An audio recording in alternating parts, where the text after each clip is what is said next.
My studio. I hope you're out there watching. I'm Emily Taylor. This is my studio, and I am live. It's 11 o'clock on April 18th. So it is the day after Easter, and I welcome you to this episode.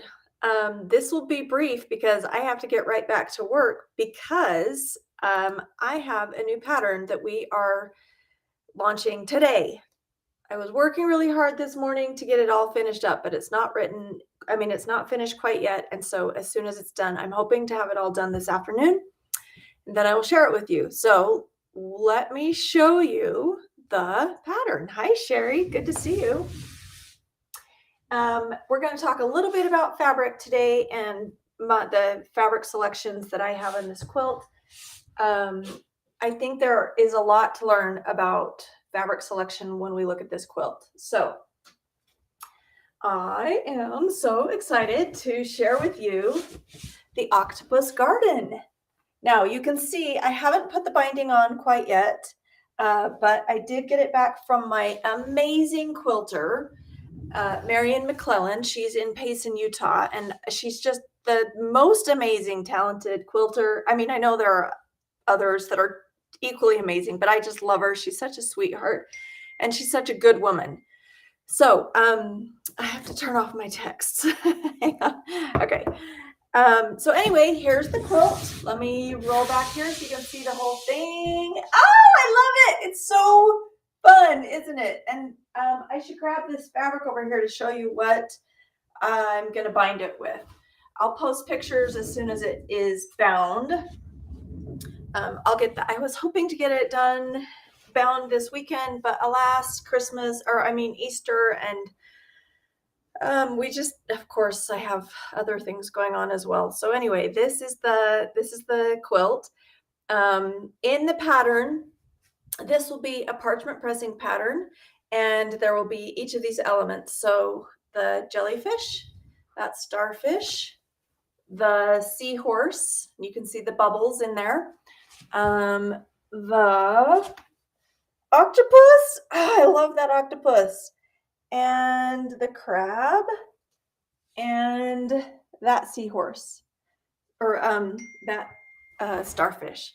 So that's the quilt. And then I want to talk to you about how I selected the fabric for this, because it really is it's a very interesting palette, isn't it? And particularly, like, I just want to also point out on this project, you can see, I think what makes this jellyfish so amazing, if I do say so myself, I love this jellyfish. I think what makes it so interesting is the combination of colors, right? So we've got an orange jellyfish that has a lot of variation in light and dark. So we see a lot of the light up here in the jellyfish, but it's also got a lot of dark. But rather than keep it all in one color palette, I used orange and purple, which is a really unique color palette, right? So I want to kind of tell you how I arrived at this color palette, and we're going to talk about that for just a second. And as I'm going, if you have questions about this, please don't hesitate to ask me. So one of the considerations was that orange, the deeper, darker values of orange will get into the browns, right? And I didn't want a brown jellyfish. I needed to keep something that was, they're just so interesting looking. They're just ethereal and they kind of float. And so the opposite color of orange is a really good choice to use to create the shadow, the dimension. And the opposite color is blue. But I also wanted it to just be a little more, alive and interesting. So a lot of these, this color palette was really influenced by fabric choices or fabric that I was looking at. So, for example, and this color palette that you see in this piece of fabric right here really pulls this whole palette together, right? Because it's got the purples, the teals, greens, and then it's got that beautiful those orange and salmon colors. Now, I actually didn't find this fabric until a little later, till after I had done a few of these interesting creatures. But when I found that fabric, I put it together with this and realized, holy cow, this is this works really, really well. So the moral of the story is to think outside the box when you are selecting your palette, right? So you could have a jellyfish that's yellow going, it could be yellow and blue. It could be, but I want you to think in terms of maybe warm and cool sometimes. So this was that was an interesting experience for me. It's something that I haven't done a lot of, using a different color for the shading to create dimension in the animal. But as I've done that, I am like, oh, this is exciting. This is really exciting to use different colors in the same creature.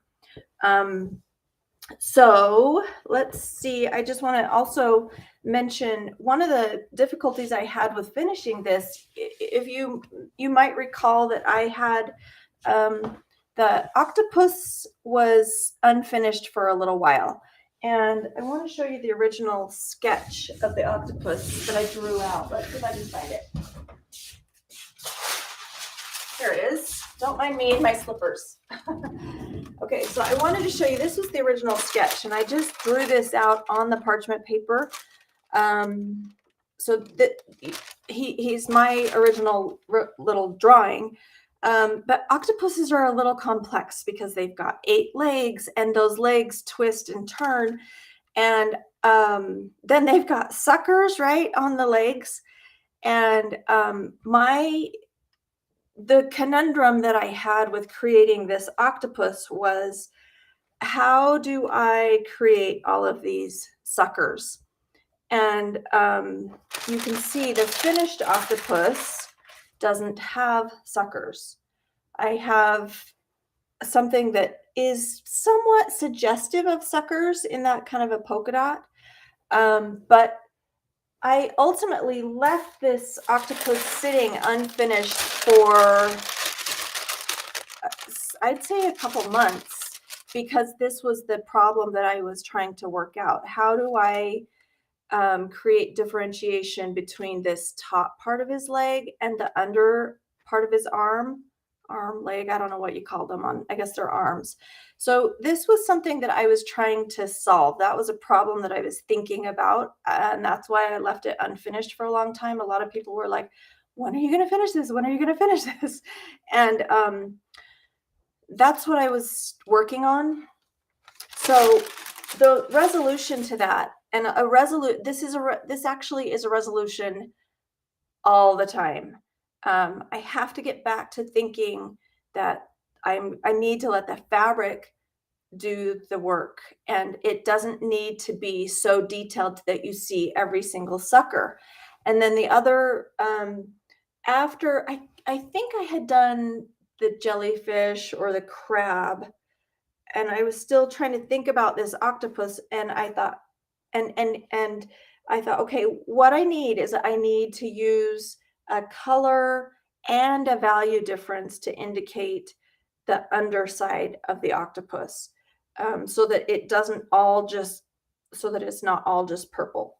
So that's where, when I finally kind of solved that problem and gave up on the idea of defining each sucker on the underarm of the octopus, I then selected something that would be entirely different and distinct from the purple, but still allow me to get into the darker values as well.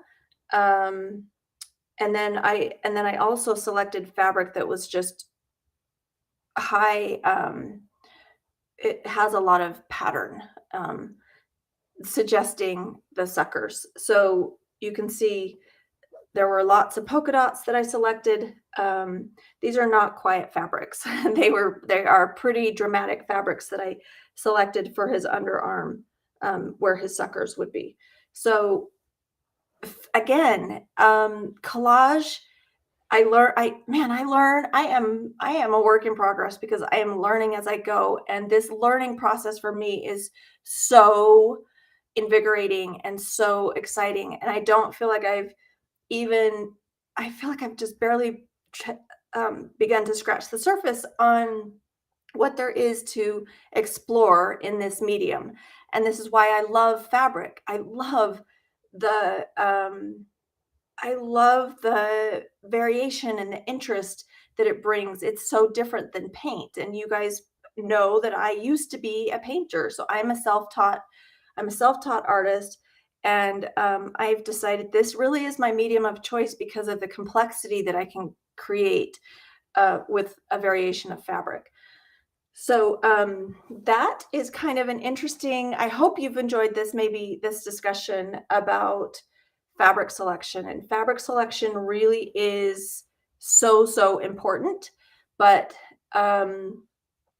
equally important is kind of the foundational understanding of applying art principles to what you're working on. So we will talk more about the octopus garden. I anticipate that there are going to be people that want to have a little bit of a deeper dive on this project. And so I think I'll work on creating a class that we can do. So if you're interested in having a paid video where we can dive in deep and have a Zoom so it's an interaction, I know that's really helpful for people. So if you are interested in that, please let me know. Again, this pattern, I'm writing it today to get it on my website and for sale today. I have all of the creatures finished. Now I'm just creating the products. So it will be ready today. Okay, so that is Octopus Garden. And there you go, one more shot of it. And let me show you the back side too. I love this fabric. I love it so much. This reminds me too, I have spoken in my, when I've done a discussion, one of my workshops, I talk about fabric a lot. Fabric. The other nugget that I'm going to leave with you today is to allow these beautiful, gorgeous fabrics that have been created by very talented designers to inspire you. Borrow from them the color palette and allow your emotions to dictate your palette. So when you see a piece of fabric and if your reaction is excitement and you just love it, buy that fabric, hang on to it, and keep it in your stash because you will refer to those fabrics that you have an emotional response to guide your work as an artist. So another example of a fabric that I absolutely love is this one. So you've probably seen this one. This was in Wee Green Beasties.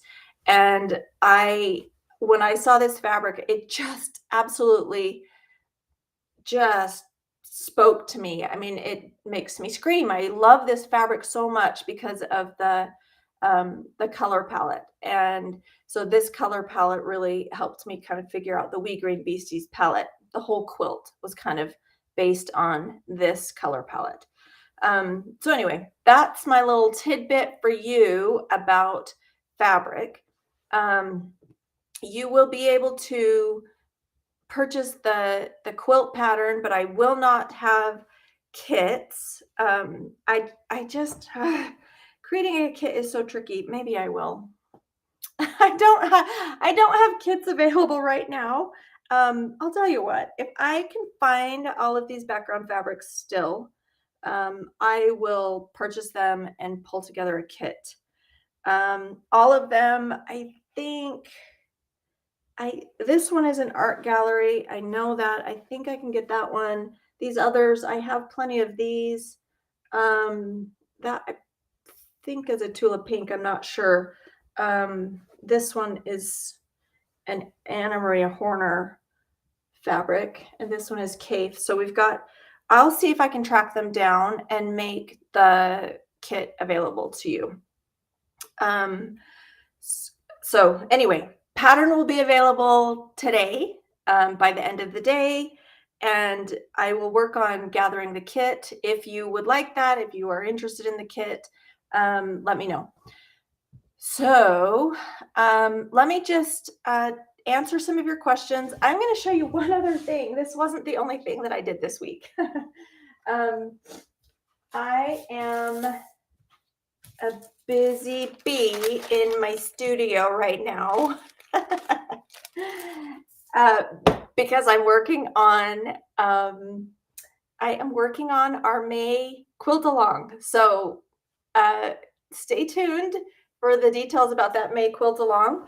And I also want to tell you that I finished the Little Old Lady in the Shoe, and I sent that off to the same quilter that quilted this for me. And so I don't have it in studio, but I did finish that quilt, and I am super, super excited about that one as well. So I have tons of fun stuff going on right now. I love to share that with you. And I apologize, I don't have the pattern ready to go purchase right now, but it will be available. And if you are on my email list, I will be sending out an email as soon as I have each of these things available for sale. I do also want to tell you, we have all of our, well, this is kind of a crazy thing. We have our gray kits, bundles. I think we just need photography. So this is all finished, gray and black.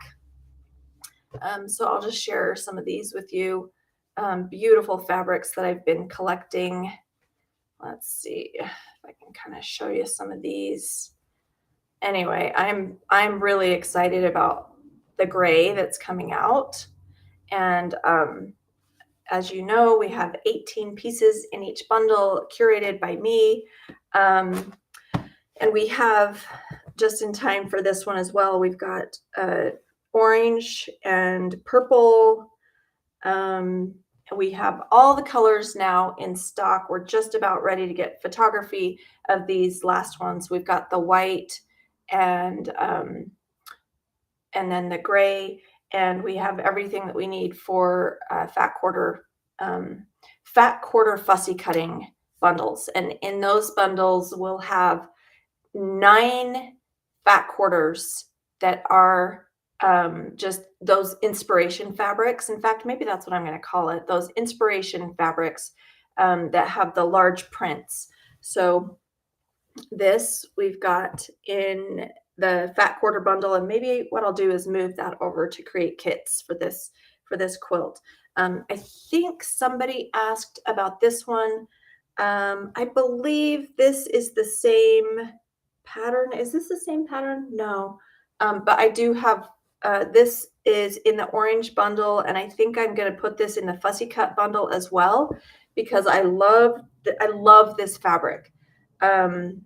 So anyway, I've got lots of stuff I can't wait to share with you, and I will take pictures and send out an email soon. I apologize, I have not sent out an email for a long time, just because I've been busy. I've gotten this one done, and the Little Old Lady in the Shoe, and we've been collecting fabric, and dang, Amelia needs to graduate already so she can start working harder. She's got 18 credit hours, and she's almost done with school, and it is killing me. Okay, so let me get to your questions really quick. Thank you guys so much for hopping on and saying hello when you hop on. It just makes me so happy to see you. Let's see here. I know there are some questions. I think I saw them. Amy asked, what type of quilting did you have done on this fantastic quilt? So what I do not give any instruction to my quilter when I ship the quilt down to her. And she's an artist in her own right. And so I just send it down to her. She knows I like to have dense quilting. That's the only instruction that I ever give, but she's done enough of my collage quilts to know that The one caveat is that I need dense quilting. So I send my quilt to her always. It's always custom. So she looks at it and decides how she's going to quilt it. In this case, what she did is she used a variegated thread. I know it's hard to see, but she used a variegated blue thread, and then on blocks did just the pebbles that really kind of bubbles. She generally will on one of the creatures just kind of follow the design of the creature. So she does custom, very custom quilting on the creature. Over here, she just did a really tight stipple. So she changed the quilting with each block, but all the blocks that have the same fabric have the same quilting. And then you can kind of see how she did the seahorse, just again emphasizing the flowing nature of the seahorse, and the starfish there. You can kind of see the quilting there. This is a really good example of what I mean when I say dense quilting, because we're dealing with raw edges. When I go to wash this quilt, I want to make sure that all of these little pieces have been tacked down. So I will not hesitate to use this quilt as well. For now, it's going to be, it'll be a sample quilt for people to learn from and look at. But eventually, I hope when I have grandkids that this goes to one of my grandkids and they will use it and love it. So I want my quilts to be usable, and that's why I recommend dense quilting. I really like about a 1/4 inch between stitch lines, and I just love dense quilting. I just think it's really, really beautiful. And my quilter is an artist, and I let her just decide what she's going to do on it. So she's brilliant. Marion McClellan is her name. She has written a blog post for me that's on collagequilter.com. So if you have questions about long arm quilting, she's brilliant, and she always sends back these quilts that are just magnificent. It's like opening up. It's like Christmas morning for me when I get one of her quilts back. So that's the quilting. Let's see here.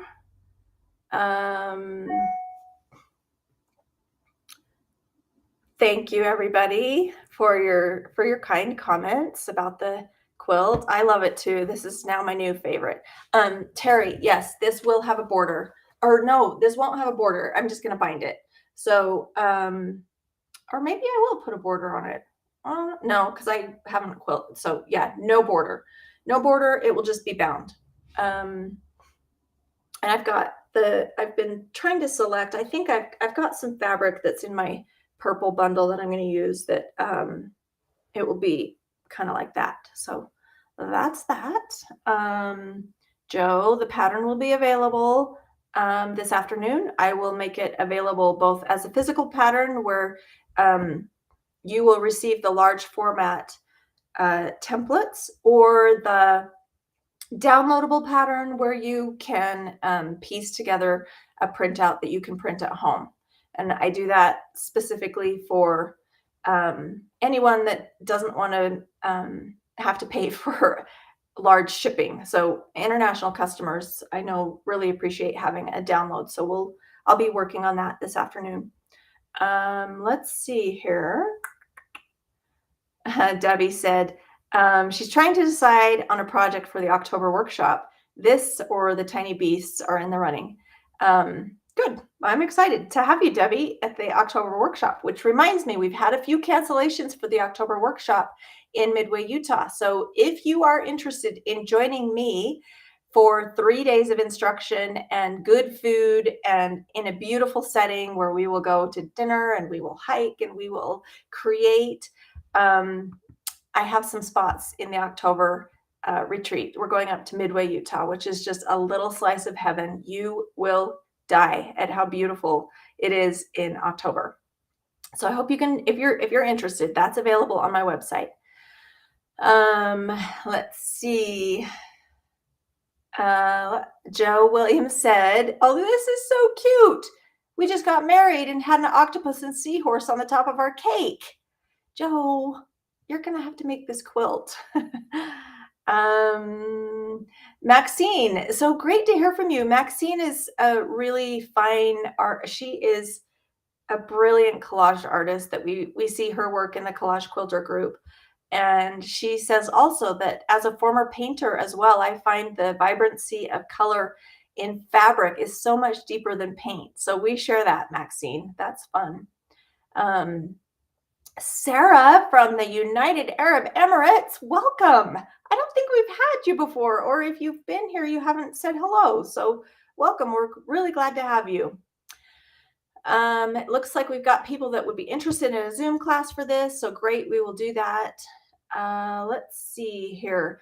The price for this pattern, I'm trying to keep it at $25, whether you do the download or the physical pattern. So that's kind of how I'm pricing things now. If I do a foundation pattern, it's $35.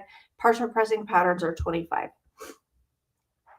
Let's see. So, oh, somebody asked a really good question. Are the bubbles fabric or are they paint? So the bubbles are fabric, but I have made them dimensional with ink tints. So this is the only area on the quilt that I used ink tints. And if we do a class, that's what we'll talk about. That will be one of the things that we talk about. So the background fabric, the backing fabric is a Kay Fawcett collective fabric. I will have more. I'll write a blog post that has all the information about the quilt. How about that? That's a good idea. You will be able to get the pattern today, hopefully, at collagequilter.com. And Maxine asked, which product do you use to sandwich your quilt? When I quilt something myself, I use Hobbs 80/20 batting. We will have Hobbs 80/20 batting, the product that I use to quilt my quilts, in the Collage Quilter shop. When I send a quilt to my quilter, I believe it's the same product. I'm not quite sure, but that answer is on that conversation with a long arm quilter blog post. So I think that if you go to the website and look for that conversation with a long armor, that's in my tutorials or on my blog. Let's see here. Yes, I will provide the backing fabric. All the names for the backing fabric will be listed in the pattern. So the pattern will have all of this information in it. And then eventually, hopefully I'll be providing a kit. I want to make sure that I can access all the fabric and get what I need in order to kit it. So I will add all of that. Let's see. So lots of people that are interested in a kit. Okay, I'm just looking at questions here. So this is a good question, a really interesting question. Someone just asked, will the old woman in the shoe, the old lady in the shoe, be a kit? So that is a different type of pattern. While this is a parchment pressing pattern, the old lady in the shoe is a foundation panel pattern. So when you purchase the old lady in the shoe, it comes on it is in the pattern, included with the instructions, is a foundation pattern. So that means that the design has been pre-printed in gray tones on a piece of cotton. And the idea is that way is super, super simple. You just apply the fabric pieces right to the foundation. So there's not a kit. However, the fabric bundles, including the new brown bundle that we have, and the red and the green, everything that you might want to use in a foundation panel pattern, such as the old lady in the shoe, all of those fabric pieces are available in my fabric bundles that are on for sale on my website. So I need to write some more blog posts. I feel like I've just been swamped trying to create, and creating is what I really want to do. Um, and I apologize that I have neglected writing blog posts and getting information out on my email list. I'm going to do better. So Yvette asked a question: how do you quilt your quilt? I just mentioned that. And Yvette, when you ask raw edge, all of these pieces are raw edge, right? That's how I do collage, with all raw edge. But then I don't go back around and quilt each piece. So I keep the quilting. I quilt it as if it's one piece, one applique piece. Someone just asked, love the lady quilt behind me. The name of it is this right here. If you can see my mouse, is called Adoration. It's available on my website. It is an advanced collage quilt. It is also a foundation panel quilt pattern, and it's based on a Gustav Klimt painting. The new bundles will be available. So we're just waiting to get photography, I think, for the gray. And the white, we have a brand new green bundle. I gotta get all this photography done so you know exactly what you're getting. But we should have all this stuff up this week. We're working hard to do that. As I said, I'm dying. I need Amelia to graduate from high school or from college so that she will get her butt in the studio on a daily basis and get working. My friend I've hired is cutting fabric. So anyway, let's see. Nancy asked a question. How do you join parchment paper when you need a piece bigger than the width of the roll? Great question, Nancy. Parchment is tricky because it's non-stick, so you can't stick those pieces together. So that is where I would, if I were using a piece, if I needed to join two pieces of parchment paper, what I would do is put them on my large board and pin the pieces there, and then just start applying fabric. And I would actually start in the joint.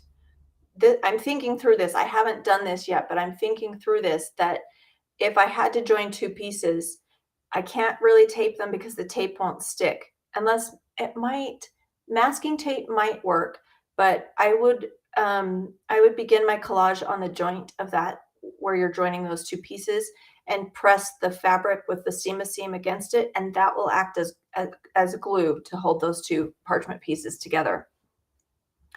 Okay, let's see if we have any. Will you have more We Green Beasties kits?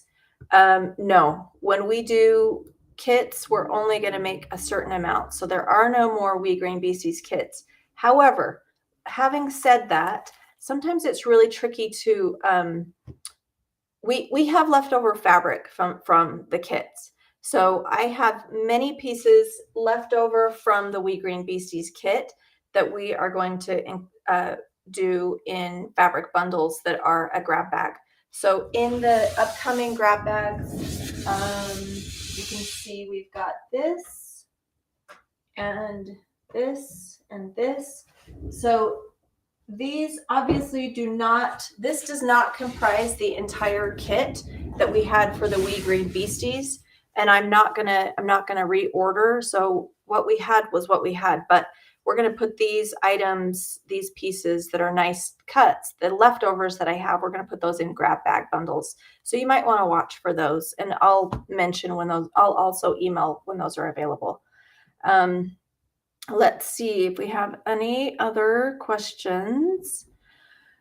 Oh, great question. Somebody just said, are you saying $25 for each sea creature, or is it $20? Okay. Okay, so let me clarify on the price of the pattern. This pattern is, the complete set is $25. So I think if I make individual pieces available, like if I do just the octopus, I haven't decided yet if I'll do that.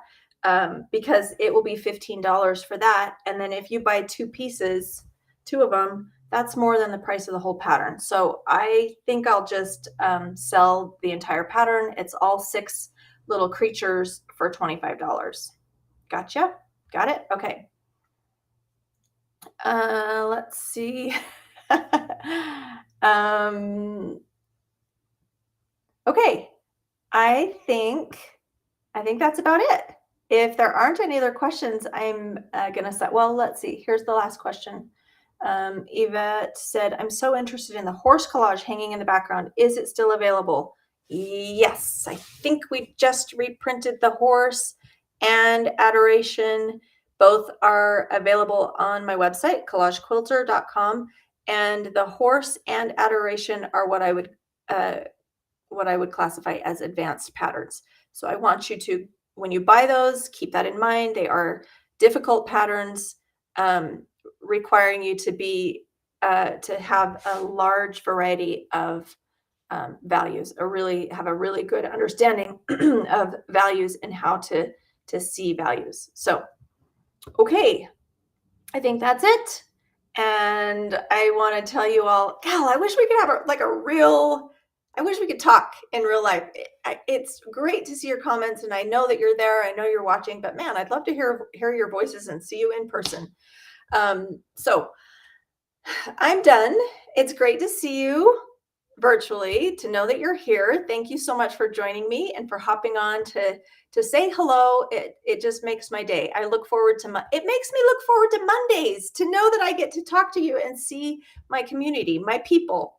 So you guys have a wonderful week, and I do love you. I'm sending my love to you, and I hope that all is well with you. And I wish you blessings, and go out and do good work in the world and make quilts and make it beautiful. Okay, talk to you later. Look for an email from me shortly.